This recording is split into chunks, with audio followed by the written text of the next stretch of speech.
Oh, good morning. Today is October 4th, 2022, and I am Kenny Polcari, your host of the party. And oh my God, what a start to the fourth quarter of 2022. Stocks just took off. So what is it that you need to know? Because they are higher once again this morning, right? Like I said, it was a new quarter. Investors went on a shopping spree, picking through a lot of the rubble that happened at the end of the third quarter. Stocks rallied by the indexes rallied by more than 3% as investors expect a Fed pivot. Oil rallied by 5% as the October OPEC decision looms, right? $1 million a barrel production cut. Treasury yields fall as some are betting that the Fed will pivot. U.S. futures are up again as the Fed pivot story continues. Are you seeing a pattern here? It's all about the Fed pivot. And what do we have for dinner? Well, we're going to have the stuffed baby pumpkin stuffed with butternut squash and pumpkin risotto. Get ready for Thanksgiving because here it comes. And boom!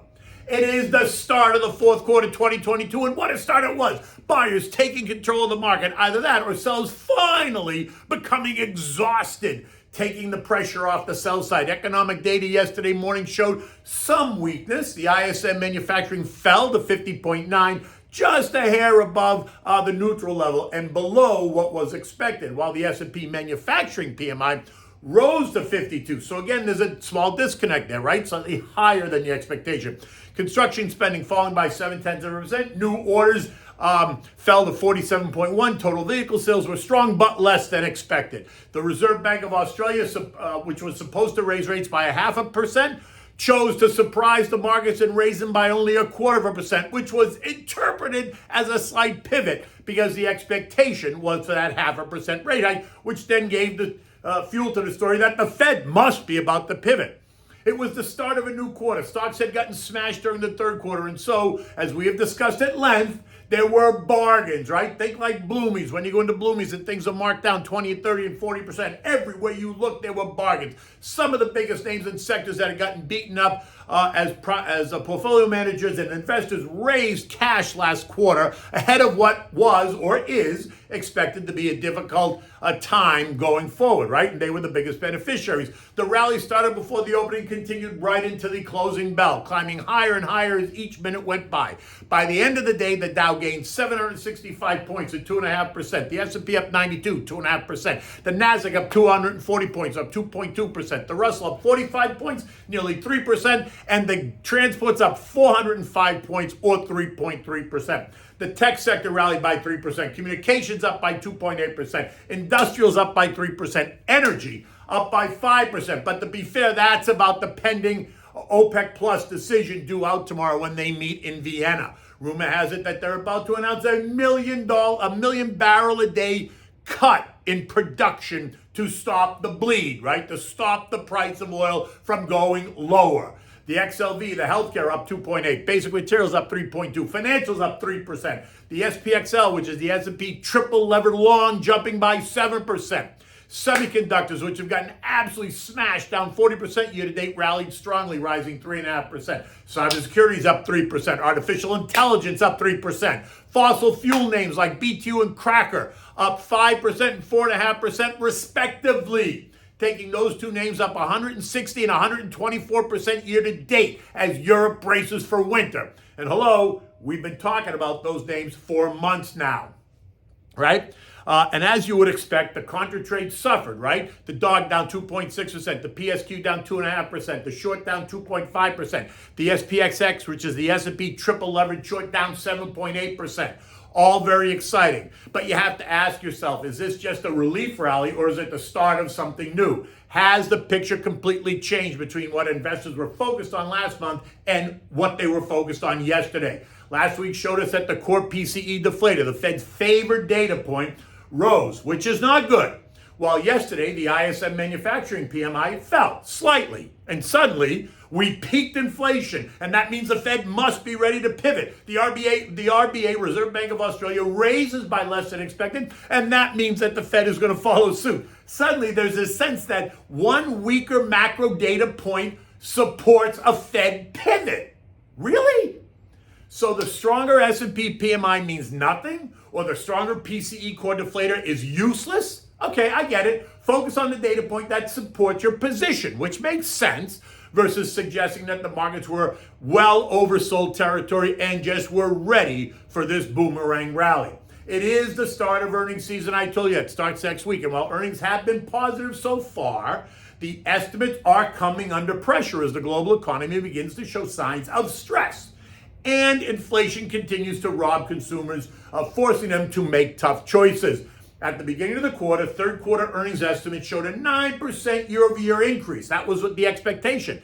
That estimate's been cut to 2% year-over-year now. That's a significant decline, which corresponds to the significant decline in stocks. So now it appears as if investors are already expecting a weaker quarter, and if we get a weaker quarter, then that could end up being a positive for stocks, right? Because we're already expecting that. I guess it just comes down to defining what's weaker, right? Have the estimates come down enough? Well, we're about to find out, because that's going to be the question, whether or not investors assume that they've come down enough, or is there more to go on the downside, right? That's going to be the key.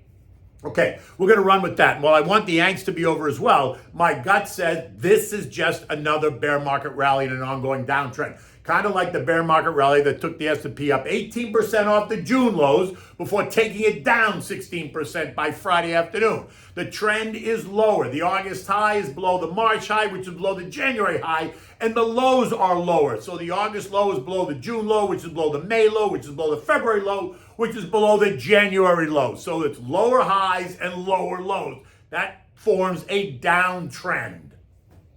Now, if you draw the trend line from the January high to the August high and you go down, it suggests that we could see this rally take us back to the 4,000, 4,100-ish range if all goes well. And if we rallied there and failed, then that would be lower than the August high, right? Continuing that the lower high trend. And if the lower lows continue, then that points to an S&P of 3,400-ish on the next down leg, right?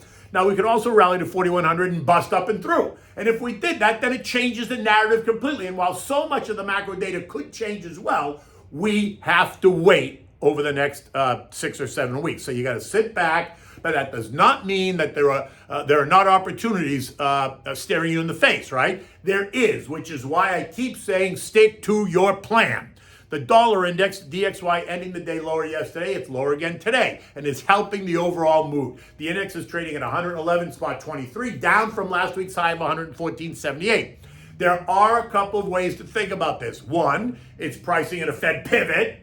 Or two, the index is just consolidating after the spike up higher over the past month. In either case, the falling dollar is helping the mood, and the smart money is betting that the Fed will raise rates by 75 basis points in November, but it is starting to weaken a bit, which is helping the mood, right? And will continue to help the mood if the dollar starts to come under some pressure. But it's not going to help third quarter earnings. That's already been locked in, right? Oil, as discussed, is up on the back of the Saudi OPEC rumor of a production cut. This morning, oil's up again and is now trading at 84.40, up from 76.60 last week. And it's about to kiss resistance at 87.50. So that's going to be the key level to watch, 87.50. Gold rallied by $40 yesterday, taking it up and through $1,700 an ounce, as I suggested it would in yesterday's note. This morning, it's up another $16 an ounce to $17.18, and it hits resistance at $17.36. So keep your eyes on that level, right? We could see it run up there, and then depending, either it fails to push through or it does push through. So we'll see as we get closer. This morning, U.S. futures, as you can imagine, are up, right? They're up, Dow's up 346, the S&P's up 56, the NASDAQ up 220, the Russell's up 30. Eco data today includes factory orders expected to be 0%, ex-transports of plus 0.2%, durable goods of negative 0.2%, and the JOLTS report, the Job Opening and Labor Turnover Survey, that's expected to show 11 million job openings, down from 11.2 last month. Now, we're going to hear from 4 Fed heads today. New York's Johnny Williams, Cleveland's Loretta Mester, San Fran's Mary Daly, and Lori Logan, who is the Dallas Fed president. She took over in August. So let's see. European stocks are up, right? They're up big as well. The UK's up 2%. France is up 3.4%. Germany's up 3%. Eurostock's up 3.5%. Spain's up 2.5%. And Italy up 2.7%. Much of the mood is due to yesterday's Wall Street rally. This morning, the Eurozone reported that PPI across the region came in at 43.3, right in line.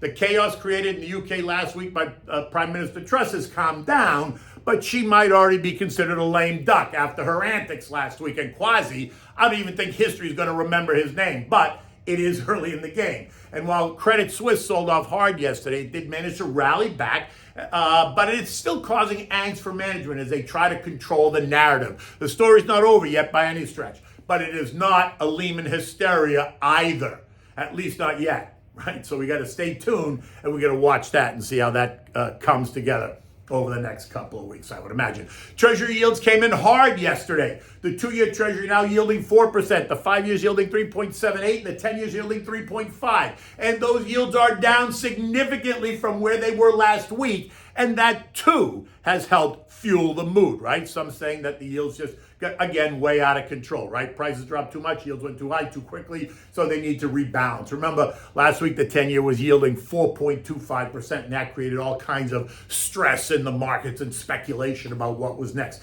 The S&P closed last night at 3678, up 93 points, bouncing off of the new 2022 closing low at 3585. Today it appears to be another update, as the risk-on mentality is alive and well. Look, we're now in the final months of 2022. Portfolio managers are certainly going to be going shopping for names that have been completely dislocated. And while I think the rally will stall once earnings start, the midterms will only add another level of uncertainty. Until that is over, you have to be careful, right? A Democratic win in both houses is going to embolden that party and then expect all kinds of new spending to be just shoved down our throats.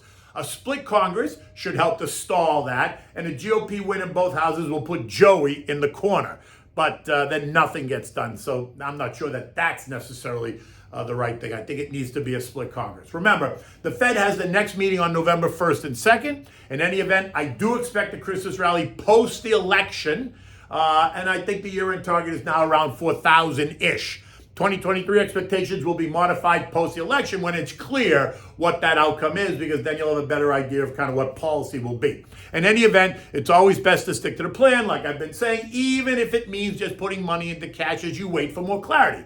There is no need to think you're missing out, because if you're invested in a strong, well-diversified portfolio, you benefited yesterday and you're going to benefit again today, because your invested part is going to benefit, right? But be strategic when allocating new money to your long portfolio. Overweight, big, boring names that are good divvy payers while we are in the storm. Once we get through the storm, then you can talk about re-diversifying and redeploying. In any event. Okay, so Thanksgiving is around the corner. It's 6 or 7 weeks away. So here's a favorite. It's the stuffed baby pumpkins and you stuff them with the butternut squash risotto, right? So it's a 2-part recipe. So you have to go out and get those little pumpkins. You see them at the supermarket. Take them home, slice off the top, discard the seeds. Take kind of the seeds out, discard those, save the tops. Place a dab of butter in the center of each pumpkin, place it, and then put the lid back on top, drizzle it with a little bit of olive oil, and roast them in the oven at 400 degrees for about 25 to 30 minutes. You want them soft, but you don't want them mushy to fall apart, just enough that we can handle them. Remove, right, after about 25, 30 minutes, remove them, put them on the side, let them cool down. Once they cool, use a spoon and carefully scrape out the inner flesh of the pumpkin, right? Careful not to pierce the shell. Now set the pumpkins aside. Now you got to make the pumpkin butternut risotto. You need chicken broth, arborio rice, butternut squash, 1.5 cups of pumpkin puree, not the pie filling. You need a large diced onion, chopped fresh basil, fresh grated Parmigiana cheese, olive oil, and 3 tablespoons of mascarpone cheese. Now, preheat the oven to 400 degrees. Get out a big glass Pyrex baking dish. In the baking dish, combine the rice, the cut up butternut squash, the pumpkin puree, the diced onion, and the chicken broth. Season it with salt and pepper, mix it up so that it's all mixed. Put enough broth in there that you cover it. Don't drown it, just cover it. Cover it tightly with foil, place it in the middle rack. Check it about every 10 minutes or so just to mix it up, move it around, and then recover it. It's done when the broth is absorbed and the rice is no longer hard. It should be 35 to 40 minutes. If it's much longer than that, you did something wrong. Remove it from the oven.